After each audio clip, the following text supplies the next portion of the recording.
이어서 하도록 하겠습니다. 베드로후서는 짧습니다. 3장이고요. 이제 두 번째하고 다음 주만 하면 이제 끝나는데요.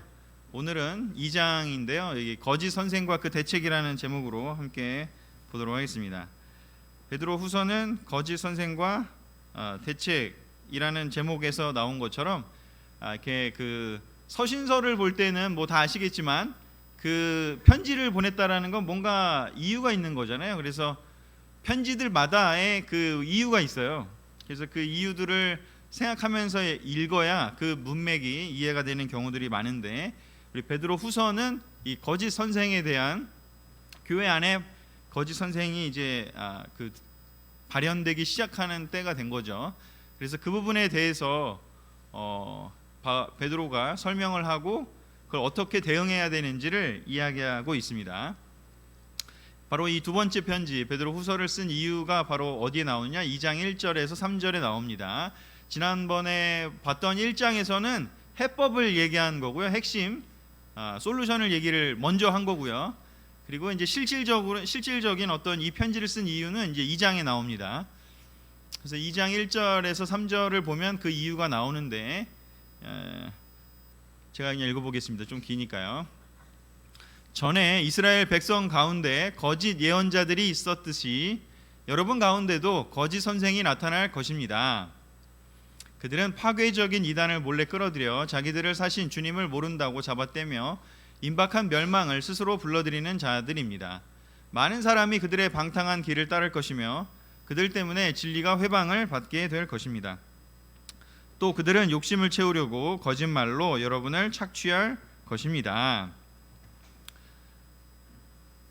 이제 하나님께로 갈 날이 얼마 남지 않았다라고 생각하는 그 베드로 사도, 열정적으로 바울과 함께 많은 교회들을 세우고 굳세게 하고 성장시켰던 그 베드로 사도, 이제 나이가 좀 들었고 이제 하나님께로 갈 날이 얼마 안 남았다고 생각한 그 베드로가 첫 번째 편지, 두 번째 편지를 보내게 되는데, 그 두 번째 편지에서의 좀 초점은 형제자매들이 무엇에 포커스를 하게 도와줄까에 대한 내용이었습니다.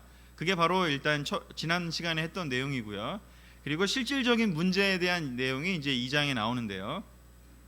사실 교회가 외부와 싸우는 거는 그렇게 어렵지 않아요. 핍박이나 외부와 싸우는 거는. 그런데 이 내부에서 문제가 생기면 그게 참 힘든 것 같아요. 초대교회도 그러한 시간들을 보내면서, 교회가 성장하는 시간을 보내면서 이제 내부에 문제가 생기는 그 모습을 보게 됩니다.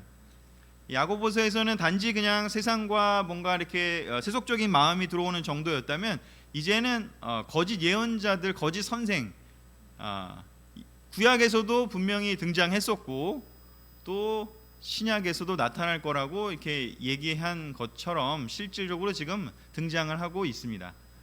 근데 그런 어떤 거짓 선지자들이, 거짓 선생들이 나타났을 때 그들이 사실 우리가 함께 그룹에서 예배도 드리고 애찬도 나누고 같이 성찬도 나누고 예배도 받던 사람들 가운데 그런 존재들이 나타난 거죠.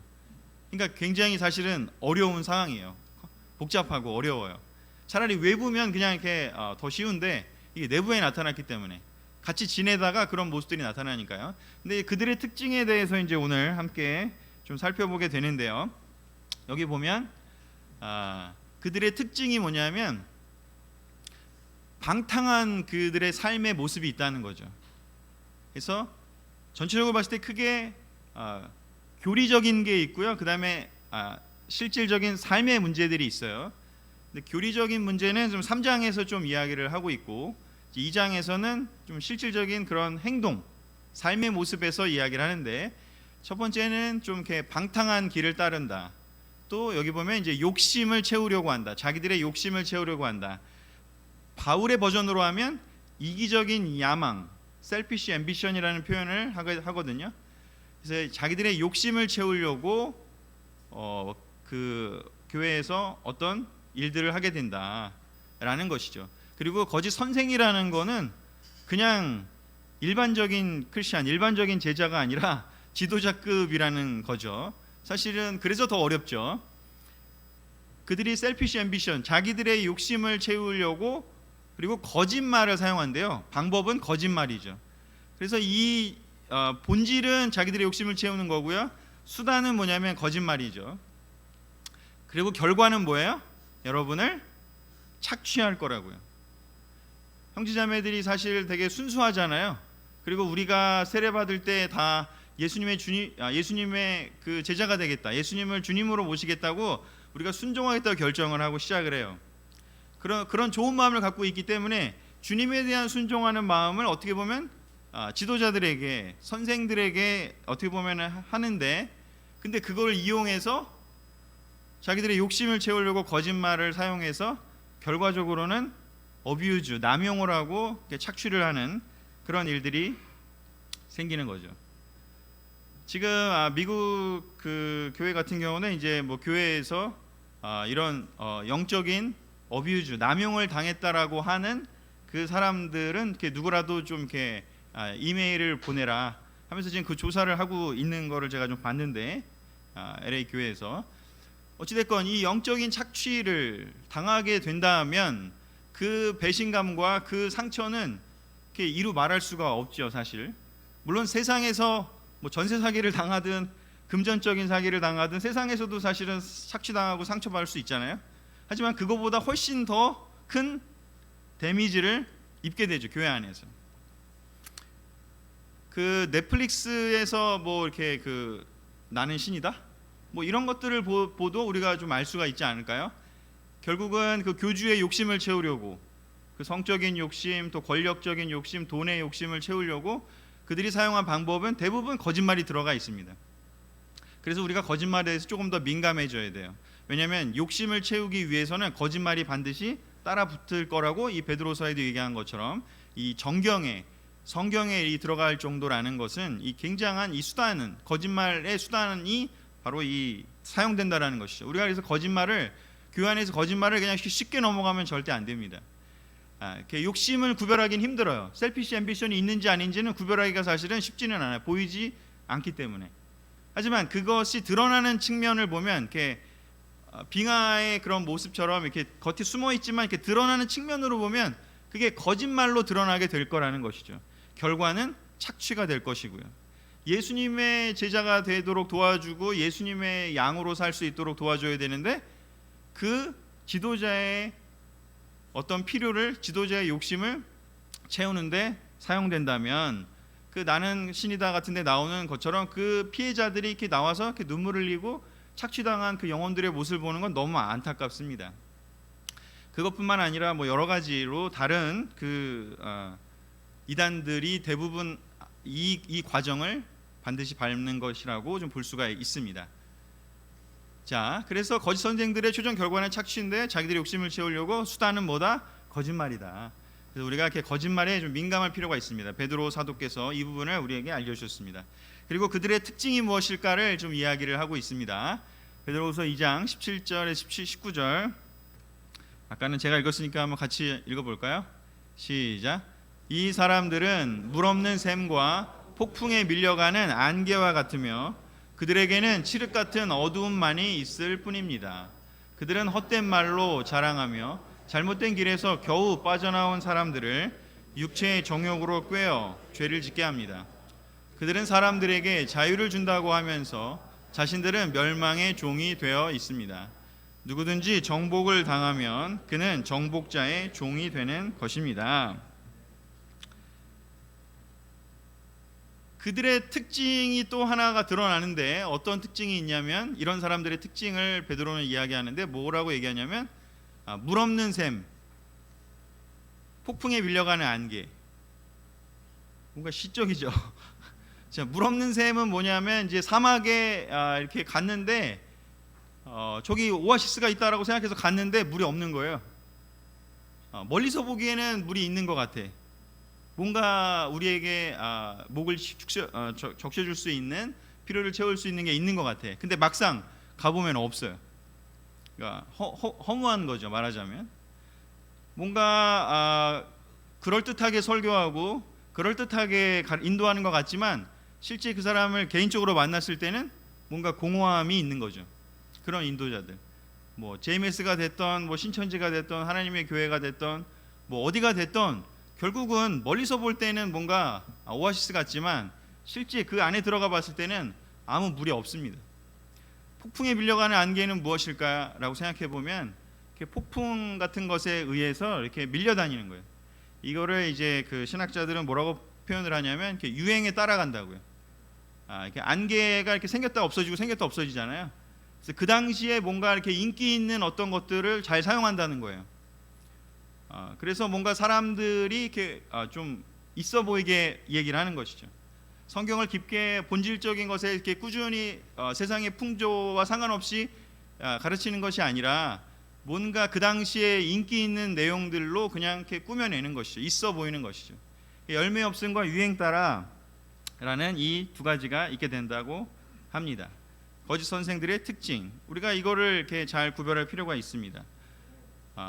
정말 교회에서 우리가 정말로 우리가 존경하고 정말 인도 잘하는 정말 예수님의 그런 선생들, 예수님께서 세우신 사도나 그런 어떤 선한 목자 역할을 하는 사람들은 정말 사람들을 위해 헌신하고 또 열매를 맺는 데 있어 사람들을 만났을 때 정말 그들에게 필요한 것들을 제공해주고 그런 사람들을 만나면 그 사람의 삶에 정말 필요한 어떤 뭐 그게 격려가 될 수도 있고 또 위로가 될 수도 있고 또 도전이 될 수도 있고 하는 어떤 그런 사람들을 만나면 좋은 지도자를 만나면 거기서 뭔가 변화가 일어나야 되는 것이죠.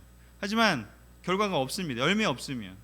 그래서 정말 이 열매가 없다라는 것, 물이 정말 없다라는 것은 우리가 거짓 선생들의 특징으로 살펴봐야 한다라고 얘기를 하고 있습니다. 자, 안타까운 거는 지금 우리 교회에는 그렇게 뭐 크게 느낄지 안 느낄지 모르지만 제가 이제 신학교 다닐 때 그 이단 역사라는 수업이 있었어요. 그게 한 학기 16주 코스로 될 정도로 우리나라가 이단의 그 굉장한 수출국입니다. 전 세계 미국 다음으로 전 세계적으로 수출을 하고 있어요. 그 근원을 이제 이렇게 그 교회사 교수님께서 정리를 해갖고 뭐 신천지, 뭐 하나님의 교회, 뭐 이런 JMS, 통일교, 우리나라에서 네로라 하는 그러한 전 세계로 수출하는 그 이단들의 계보와 그거의 백그라운드 이런 걸 쭉 해서 16주나 되는 공부를 할 정도로 내용이 많아요. 사실은 그걸 다 해보면 굉장히 뿌리가 깊어요. 1900년대 초까지 올라가요. 그러면서 거기에 내려오고 또 갈라지고 하면서 나오는데 결국은 근데 본질은 저는 이 베드로 사도께서 얘기하신 이 부분, 자기들이 욕심을 채우기 위한 그 길로 가는 것이고 목적은, 그리고 방법은 거짓말이고요. 그리고 그들의 삶에 실질적으로 물없는 샘과 같고 폭풍에 밀려가는 안개 같은 굉장히 수단과 방법들은 아주 유행을 잘 따라서 너무 파워풀하게 잘 하죠. 하지만 근본적인 핵심은 없게 되는 그런 모습들이 있습니다. 그리고 2장 20절, 22절에서 이제 2장에서 이제 이러한 거짓 선생들에 대해서 미혹되지 않을 그런 내용들을 쭉 설명한 후에 이제 그 부분에 대해서 경각심을 좀 불러일으켜 주는데요. 2장 20절부터 22절을 한번 같이 읽어보도록 하겠습니다. 시작. 만일 주 예수 그리스도를 알고 세상의 더러운 것에서 해방된 사람들이 다시 거기에 빠져 정복을 당하면 그들의 마지막 형편은 처음보다 더 비참합니다. 바른 교훈인 줄 알면서 자신들에게 주어진 거룩한 계명을 저버린다면 그것을 모르는 편이 더 좋습니다.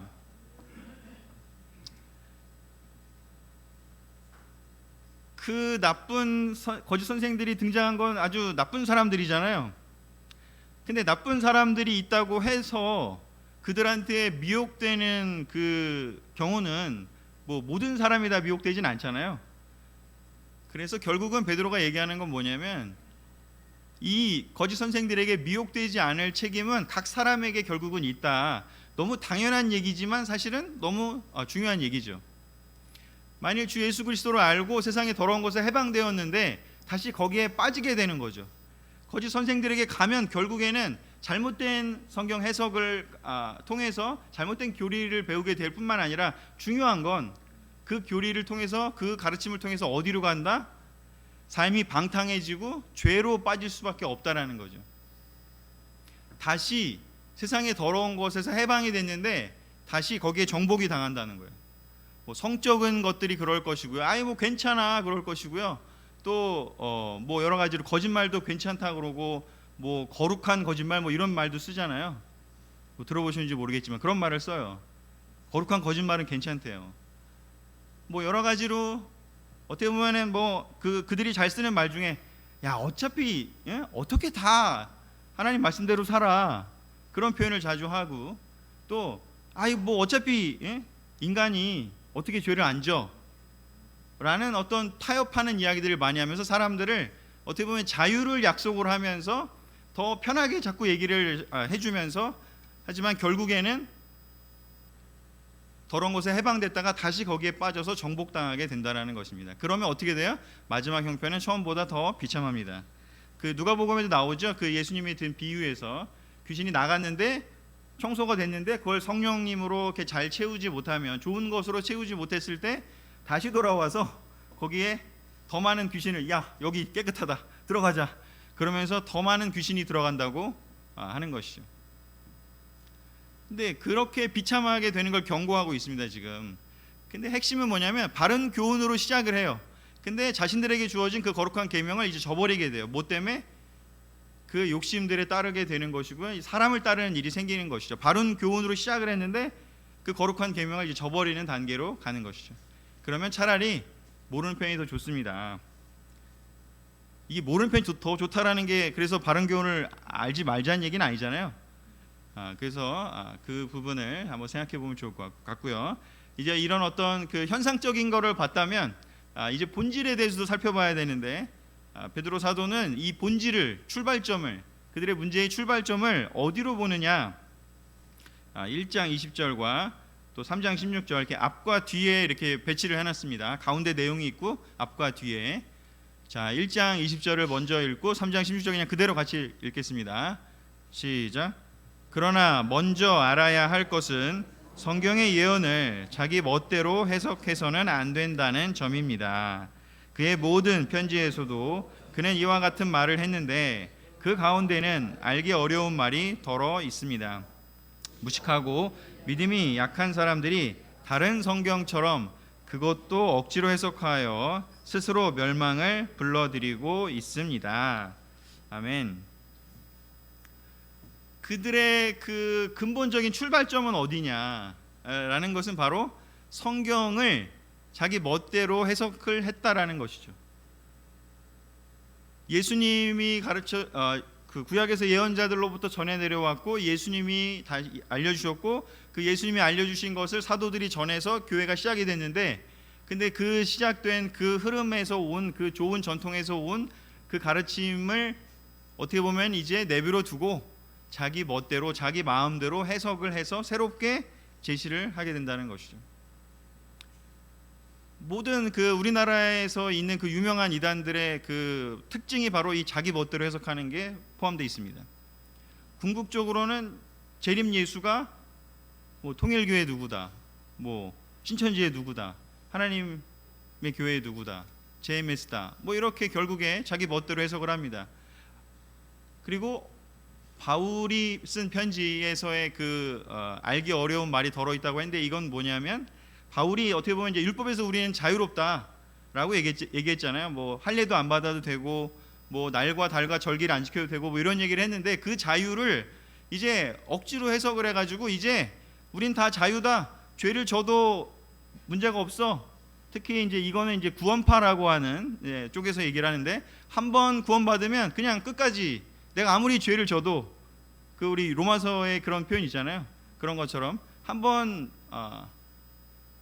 구원을 받으면 절대로 아무리 내가 죄를 짓고 아무리 내가 문제가 생겨도 버림받지 않는다라는 식의 그런 잘못된 성경의 그런 큰 흐름과는 다른 그런 이야기들을 하게 됩니다.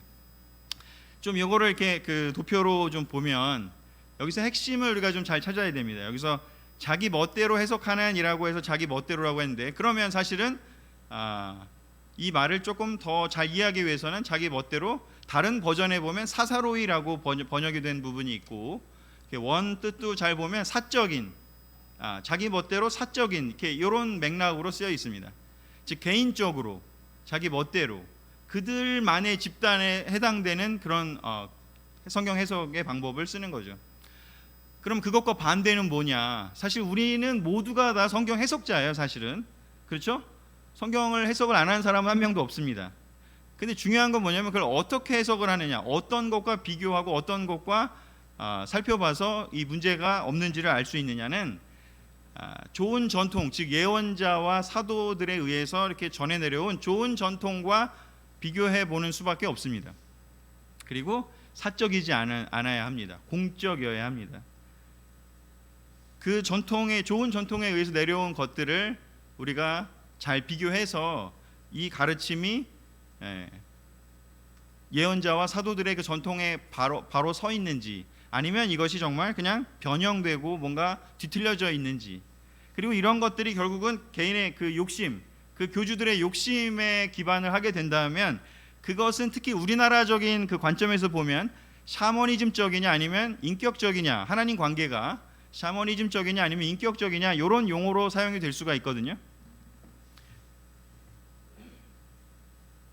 우리나라의 특징이 이 샤머니즘적인 생각이 많아요. 이게 뭐냐면 이제 그 해와 뭐 뒤에 달에다가 이렇게 정성 들여서 이렇게 물 떠놓고 비는 그런 것들, 사당, 신당 세워놓고 비는 거 있잖아요. 샤머니즘적인 건 뭐라면 이렇게 자기 구복적인 거예요. 그러니까 나의 행복을 위해서 어떤 신이든 사용할 수 있다라는 것이죠. 달도 나의 행복, 또 내 가족, 내 자식들을 위해서라면 빌 수 있어요. 근데 그래서 우리나라의 그 샤머니즘적 뿌리 때문에 불교가 들어와도 샤머니즘적인 불교가 돼버렸고, 유교가 들어와도 샤머니즘적인 유교가 돼버렸고, 기독교가 들어와도 샤머니즘적인 기독교가 돼버렸어요. 이게 바로 사적인 것이죠. 우리 한국적인 것, 샤머니즘, 한국적인 사적인, 전 세계의 이 기독교가 함께 예언자와 사도의 전통에서 내려온 것에 벗어나서 한국적인 샤머니즘적인 그런 이단들을 수출하는 나라가 돼버렸습니다. 그리고 그런 이단뿐만 아니라 지금 정치에 뛰어들어서 정치적인 행동들을 자기 마음대로 하는, 사실상 이단과도 같은 공적인 타이틀을 갖고 있지만 그렇게 하는 지금 거짓 선생들도 있습니다. 우리 안에는 그러면 그런 것들이 생기거나 변형되지 않으려면, 뒤틀려지지 않으려면 어떻게 해야 될까? 우리는 바로 그 좋은 전통, 그리고 공적이고 인격적인 하나님과의 관계, 하나님이 누구신지를 정말 제대로 알고 하나님과의 관계를 통해서 정말 내 성품을 변화시키고 또 우리 주위에 있는 이웃들과 함께 잘 함께 어울려서 살 수 있는 그런 좋은, 예수님이 만들고자 했던 그런 올바른 교회를 만드는 것, 사람들의 영혼을 사랑하고 구원할 수 있는 그런 정말 인격적인, 나에게 이익이 되느냐 아니냐가 아니라 정말 사람들을 사랑할 수 있고 또 하나님을 인격적으로 대하는지, 내가 원하는 것만 계속 요구하고 샤머니즘적인 어떤 그냥 대상, 만약에 하나님이 아니었다면 달에다가도 빌 수 있고 아니면 뭐 무엇이든지 빌 수 있는 그런 관계가 아니라 하나님은 정말 인격적으로 하나님이 누구신지, 하나님이 우리를 얼마나 사랑하시고 어떤 일을 하셨는지, 그 하나님의 사역을, 그 예수님을 보내서 해주셨던 그 모든 사역을 이해하면서 인격적인 하나님과의 관계, 조금 나한테 때로는 조금 손해가 되더라도 그 하나님의 그 가르침을 따르면서 조금 손해 나더라도 하나님이 그 뜻을 이루실 때까지 견뎌낼 수 있는 그 인격적인 힘, 그런 것들이 정말 있는지를 우리가 계속해서 우리에게 살펴봐야 됩니다. 우리 교회 안에라도 사적인 그런 성경 해석 방법들이 없다고 장담할 수는 없을지 모르겠습니다. 우리가 성경을 읽을 때 그냥 나의 사적인 것에 포커스해서 성경을 본다면 어쩌면 큰 맥락에서 우리도 거짓 선생의 길을 가게 될지도 모릅니다. 그러게 우리가 하나님과의 인격적인 관계, 하나님과의 올바른 관계를 맺기 위해서 많이 노력을 해야 되고, 우리가 또 예언자와 사도들의 그런 공적인 그런 좋은 전통에서 내려오는 그 기독교 틀에 내려오는 그 올바른 가르침을 우리가 함께 벗어나지 않아야 되는 필요가 있습니다. 그래서 베드로는 그러면 해법은 무엇이냐? 그들이 이렇게 잘못된 해석을 하고 잘못된 적용을 하고 결국에는 목적지는 어디라고요? 사람들을 착취해서 결국에는 자기들의 이익을 확보하는 데 사용했다라고 한다면 그럼 해법은 무엇이냐? 사실 1장에서 얘기를 했지만 여기에서 지난 시간에 얘기를 했지만 바로 여기 2장 시작하는 요 마지막 1장의 마지막 구절에 베드로는 해법을 제시하면서 2장의 그 문제를 설명하고 있습니다. 같이 읽어보도록 하겠습니다. 시작. 우리도 거룩한 산에서 그분과 함께 있을 때 하늘에서 들려온 그 소리를 들었습니다. 우리에게는 보다 확실한 예언의 말씀이 있습니다. 날이 새어 샛별이 여러분의 마음에 떠오를 때까지 여러분은 어두움을 밝혀주는 등불과 같은 그 말씀 기는 것이 좋습니다. 아멘. 제가 좀 길어서 17절, 16절은 적어오지 않았지만 17절, 16절은 무슨 얘기를 하냐면 이제 변화산에서 예수님이 놀랍게 변화하신 모습을 경험했던 그 이야기를 기록하고 있어요. 그래서 내가 바로 그렇게 예수님이 그 놀랍게 변화하신 그 모습을 내가 거기서 겪었다라고 얘기를 하고 있어요. 뭐 다음에 이제 요한일서에도 얘기하겠지만 요한일서 1장에도 내가 그 놀라운 바로 예수님의 음성을 직접 들었던 사람이고 만나서 같이 시간을 보냈던 사람이야라고 얘기를 해요. 그런데 그것이 놀랍게도 베드로가 경험한 이야기라고 할 수 있지만 거기에서 멈추는 게 아니라 우리에게는 보다 확실한 그 나의 그런 경험보다 더 확실한 것에 포커스 두기를 원했습니다. 근데 그게 뭐냐 하면 예언의 말씀이라고 되어 있습니다. 이게 뭘까요? 그 당시에 예언의 말씀이면 구약 성경을 얘기를 해요. 지금 우리는 베드로가 얘기했던 이 예언의 말씀보다 더 확실한 우리는 신약까지도 있어요. 심지어 구약뿐만 아니라 신약까지도 보다 확실한 예언의 말씀. 베드로가 직접 만났던 그 예수님과의 경험보다 더 확실한 게 바로 성경 말씀이래요. 사실 한번 만나보면 더 좋긴 하겠지 않겠습니까? 진짜 예수님의 어떤 그 경험을 한다면 너무 좋을 것 같긴 하죠. 근데 베드로는 얘기합니다. 그거보다 더 확실한 게 뭐냐면 성경 말씀이라고. 날이 새어 샛별이 여러분의 마음에 떠오를 때까지 여러분은 어둠을 밝혀주는 등불과 같은 그 말씀에 귀를 기울이는 것이 좋습니다. 우리가 거짓 선생에게 휘둘리지 않고 우리가 올바르게 포커스를 하면서 착취당하지도 않고 우리가 그 늑대의 탈을 쓴 양의 탈을 쓴 그 늑대 같은 거짓 선생들에게 휘둘리지 않으려면 우리는 무엇에 포커스를 해야 되느냐? 그 말씀에 귀를 기울여야 합니다. 베드로 버전으로 하면 어떤 거야? 내가 경험해 봤는데, 내가 이만큼 해봤는데, 내가 크리스천사 이만큼 살아봤는데, 내가 이만큼 오래 인도해 봤는데 하는 그 경험이 아니라, 내가 그리스도교회에 대해서 너무나 잘 아는데 그런 게 아니라 그 말씀에 근거해서. 제가 우리 교회 왔을 때 너무 좋았던 게 뭐냐면요, 말씀으로 저를 디사이플링 해줬어요. 성경책을 같이 펴고 저보고 읽으라 그랬어요. 너무 좋아서 사실은 그 사람의 얘기가 아니라 성경책을 펴주고 얘기하니까. 근데 지금 아마 우리 안에서 우리 성경책 펴고 한번 얘기해 봅시다 이렇게 얘기하면 어떻게 반응하실까요? 좋아할까요? 대부분? 아니, 나를 지금 무시하는 거야? 내가 지금 나이가 얼마고 내가 지금 크리스천 삶을 산 지가 얼마인데 지금 나한테 성경을 펴고 얘기해? 나를 무시하는 거. 어쩌면 이런 게 더 있지 않을까요? 우리가 형제 수련회 때 어느 한 형제가 지금 이런 반응을 실제 겪었던 얘기를 쉐어링을 한 적이 있습니다. 지난 형제 수련회 때. 근데 우리는 어떻게 해서든지 간에 사람에게가 아니라, 사람의 경험이 아니라 정말 하나님 말씀, 그 확실한 예언의 말씀에 귀를 기울이려고 엄청나게 노력을 했어요. 저는 그래서 그 말씀에 대한 열정 때문에 하나님이 우리를 축복하셨고 사람들을 우리에게 보내주셨다고 생각합니다. 그런데 이제 그런 열정이 시간이 흐르면 점점 사라졌어요. 왜? 경험이 많아졌을지도 모르겠고요, 이제는 좀 안다고 생각하는지도 모르겠습니다. 그 열정이 식어지니까 어떻게 돼요? 사람들이 자기 경험, 자기 생각을 더 얘기합니다. 사사로운 게 너무 많이 들어오게 된 것이죠. 그럼 어떻게 돼요? 교회가 하나님 뜻대로 가기보다는 내 생각은 그런데, 내 생각은 그런데, 내 생각은 그런데, 그런 걸로 가버린 것이죠. 그리고 나오는 말들이 아까 이야기한 것처럼, 야, 어떻게 그거 다 지켜? 야, 그거 옛날에나 그런 거지. 그 캠퍼스 그 젊은 20대 때나 하는 거지. 지금 이제 어떻게 해? 이런 식으로 타협하고, 어떻게 보면 점점 말씀이 아니라 내 경험에 의해서, 이제는 뭐 성경을 같이 읽고 얘기를 해도요, 성경에 버젓이 나와 있는데도요, 아, 나는 그거 이제 못해. 그런 이야기를 서슴없이 하는 사람들도 나타나고 있습니다. 근데 그렇게 된다면 우리는 어떻게 되냐면요, 우리 스스로가 거짓 선생에게 잡아먹히던가, 아니면 우리 교회는 점점점 하나님이 사용할 수 없는 교회가 돼버리고 말 것입니다. 하나님 말씀에 대한 확신을 위해서 우리가 기억해야 될 것이 있다면 바로 우리가 말씀 공부할 때 사람들한테 가르쳤던 사도행전 17장을 우리 기억하면 좋을 것 같아요. 베레아 사람들의 태도요. 그들은 사도들이 와서 전해줬지만, 바울과 바나바가 전해줬지만 또 그게 맞는지를 확인하기 위해서 또 열심히 연구했다고 하지 않아요?